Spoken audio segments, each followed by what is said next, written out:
Bom dia, meninos e meninas. Hoje nós vamos estudar a poesia concreta, né? Um movimento que vai se desenvolver de 1950 para frente. Então, eu vou compartilhar aqui a minha tela com vocês, para que a gente possa, então, falar a esse respeito, tá? Então, um minutinho, vamos lá, prontinho.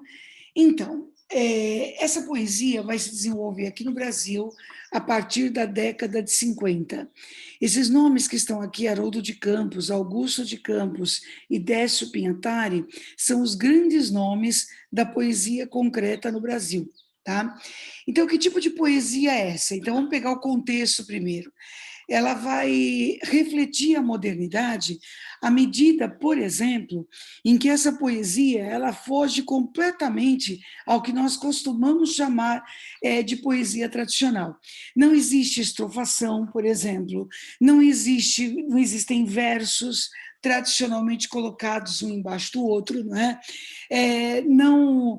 Não existe, obviamente, portanto, preocupação com métrica, preocupação com rima, não no sentido tradicional.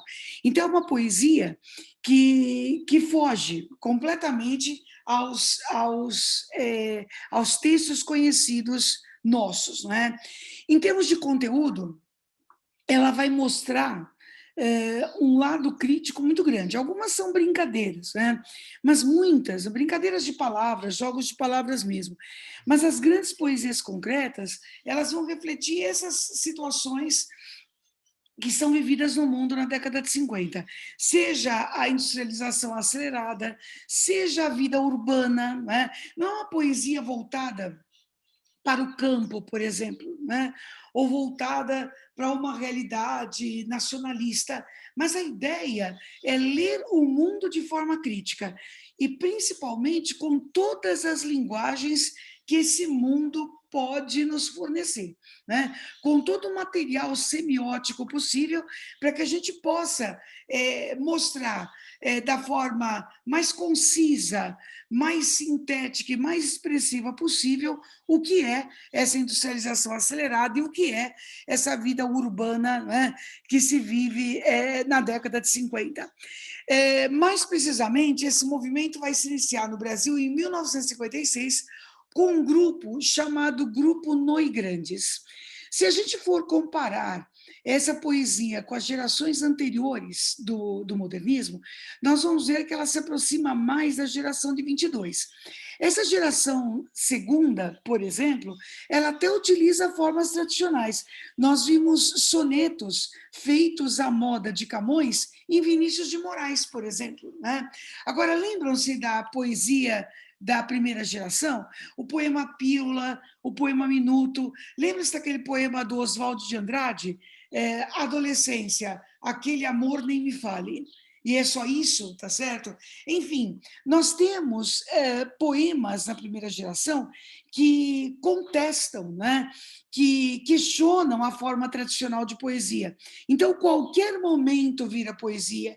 E a poesia, apesar de ainda ter estrofe, ainda ter verso, não é? Ela passa a ser livre, desculpe, ela passa a ter versos brancos, não é? Ela incorpora uma linguagem coloquial e muitas vezes é curtinha, né? Então, é uma poesia iconoclasta, certo? Foi uma poesia que quebrou modelos tradicionais. Nesse sentido, a nossa poesia concreta, ela vai ser bem parecida, porque ela também quebra formas tradicionais, né? O que ela utiliza de material? Tudo. O branco da página, por exemplo, é material para se explorar a significação. Então, usa-se o desenho, usa-se o espaço em branco da página, usa-se a sonoridade, não é? Tudo aquilo que pode ser significativo na palavra. Daí, os autores desse período chamarem essa poesia de verbivoco-visual. Por quê? Porque existe o aspecto semântico, que é o verbo, a palavra em si. Obviamente, a palavra tem os seus significados, né? Tem a sonoridade, que vai ser buscada, não é? É a parte vocal, não é? E visual, o desenho. Então, muitas vezes, as palavras formam desenhos. Deixa eu abrir um parênteses aqui. Quando a gente chega a esse ponto do estudo de literatura, nós tendemos a acreditar que essa é a forma mais moderna de poesia que há. E não é bem assim, né? Hoje, por exemplo, nós temos o vídeo-poema, só para vocês terem uma ideia. Então, usam-se esses recursos da poesia concreta e os recursos disponibilizados pela computação gráfica. Então, muitas vezes, as palavras, usando recursos da computação gráfica, são acompanhadas de música de verdade. As palavras se movimentam na tela, criando aí um campo de significação também. Poetas que hoje trabalham com isso, muitas vezes recriam textos já consagrados de autores antigos, não é? Mas muitas vezes eles fazem os seus próprios textos também usando recursos da computação gráfica. Então, hoje, não é? Nós temos mais formas de linguagem ainda. Outra coisa que é muito importante que vocês saibam, antes da gente mostrar os exemplos, né? Essa poesia concreta, ela vai servir de base para o movimento tropicalista depois, com Caetano Veloso, com Gilberto Gil, não é? Então eles vão buscar as suas fontes de inspiração nessa poesia, como diz Caetano Veloso em Sampa, nos poetas de Campos e Espaços, não é? Os irmãos Campos, Haroldo e Augusto de Campos. Então, essa coisa de dar à palavra toda uma significação mais expressiva a partir de ícones diversos vai aparecer também no movimento tropicalista. Mais ainda, publicidade moderna, né? A linguagem publicitária também busca hoje suas fontes nesse tipo de poesia. Deixa eu mostrar para vocês conseguirem fazer as associações, né? Então, para terminar essa parte aqui, é isso: o poema vira um objeto. O poema não é uma sequência de versos divididas em estrofes de uma forma tradicional, mas o poema é um objeto com linguagens diversas, certo? E são essas linguagens diversas que são exploradas intensamente. Aí eu separei alguns para vocês verem, não é? Olha esse, não é? Que brinca com as palavras e com o formato delas. Olha só. E me pergunto já em prosa, existe coisa mais gostosa? Então, repare, não é? A frase que está sendo colocada aí com direito a 2 pontos e travessão vai formar o desenho da xícara. E a interrogação, a asa da xícara. A fumacinha, né, que sai aí da xícara são os versos, não é? E versos, obviamente, saindo do tradicional. Na tarde fria de julho, voa o cheiro, o barulho do café descendo quente pelo bule reluzente. Então, repare que a sonoridade das palavras acaba se harmonizando com o movimento dessa fumacinha subindo. Então, isso aqui, por exemplo, é um exercício lúdico, né? As palavras são utilizadas para brincar com elas, fazendo aí um formato, fazendo um desenho. Agora, olha essa. Essa aqui já é diferente, né? Repare que esse poema, e isso é um poema, né? Tem um efeito 3D, certo? Você não consegue precisar exatamente se nós começamos grande e vamos terminando pequenininho até chegar à essência, ou se, na verdade, há um movimento de abertura. Olha, gente, de verdade, tanto faz. Se você vê isso como movimento de expansão ou movimento de retenção, nenhum desses dois se anulam, né? No sentido deste texto. Repare que também há um trabalho com cores aqui. Destaca-se no início a palavra poesia, início ou fim, não é? E no centro a palavra arte. Então veja que a poesia vai se repetindo, se repetindo, se repetindo, até chegar ao meio, não é? Cuja ideia é mostrar para a gente que é arte, não é? Agora, eu posso entender que começa nessa estrutura labiríntica, não é? Pelo meio, a arte até se expandir e chegar à poesia. Veja, o sentido, gente, não está em frases. Estão vendo como é que é? Não está em estrofes, mas o sentido está na montagem que é feita com a palavra. Não é à toa que isso aqui é chamado de poesia concreta, né? É concreta porque o texto se torna um objeto. Então é um negócio interessante. Agora, olhe esse. muito legal, né? Que já tem um teor mais crítico. Repare que a mão, o contorno da mão, é desenhada com as palavras, com as frases sim, senhor, não, senhor, né? Que é o que dá para responder num regime autoritário.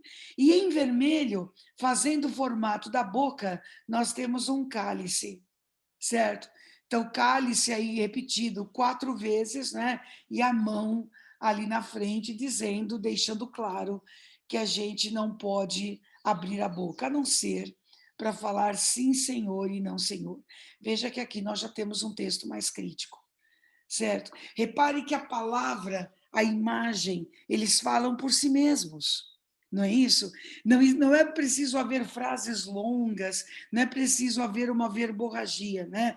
É por isso que é um poema objeto. A imagem por si mesma é significativa. Olha essa também muito legal, né? Você tem uma palavra ou palavras que vão se expandindo, fazendo algo que sugere uma crítica à ausência de reforma agrária. Repare, né? Nós temos terra, certo? E ter, claros no primeiro verso, não é? Ou seja, a ideia da posse da terra.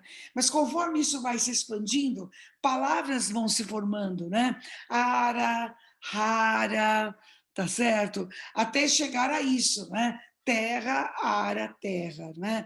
Sugerindo arado, né? A ideia do trabalho com a terra.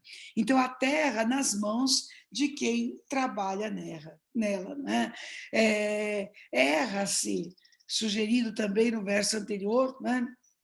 Quando a terra é colocada como propriedade, ou exclusivamente propriedade, sem ser produtiva, né? É importante que a propriedade seja produtiva, daí a combinação dos termos. Então, veja, não há frases, há termos que vão sendo combinados e atravessados, olha só, por uma linha em branco, não é? Mostrando como se dissocia, muitas vezes, o trabalho à ideia da terra. O último verso não há esse corte, né? Sugere-se terra nas duas pontas e arar no meio. Ou seja, o trabalho com a terra é muito mais importante para valorizar a sua posse.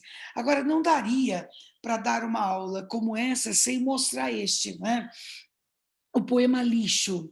Veja que a palavra lixo é formada pela sucessiva repetição da palavra luxo. Notem que a palavra luxo é escrita por letras góticas, que é essa letra mais floreadinha, né? Letra de diploma, por exemplo.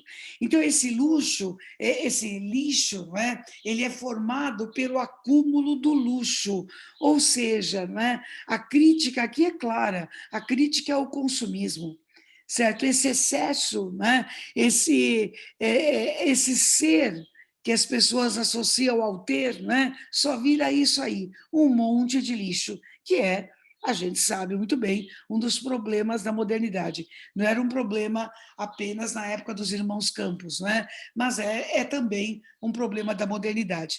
Então, gente, a poesia concreta é essa poesia que é concreta no sentido de se tornar objeto. É nesse sentido que ela é concreta, né? E ela analisa, ela utiliza potencialmente todos os recursos possíveis da linguagem, seja aquilo que a palavra pode nos dizer, seja o que a disposição das palavras na frase pode nos dizer, né? Seja o significado da combinação de tudo isso. Então, são possibilidades de arte, possibilidades de leitura, não existem regras fixas, né? O que existe é algo essencial para ser colocado, né? E esse algo essencial é o sentido. Todas as linguagens que nós pudermos usar para colaborar com esse sentido, para enriquecer esse sentido, isso já está valendo. Tá bom? Então é isso, meninos. Façam os exercícios a respeito e em breve nós corrigimos. Um beijo aí no coração de todos vocês, tá? Caprichem. Em breve nós voltamos a falar sobre isso, corrigindo os exercícios. Um beijo.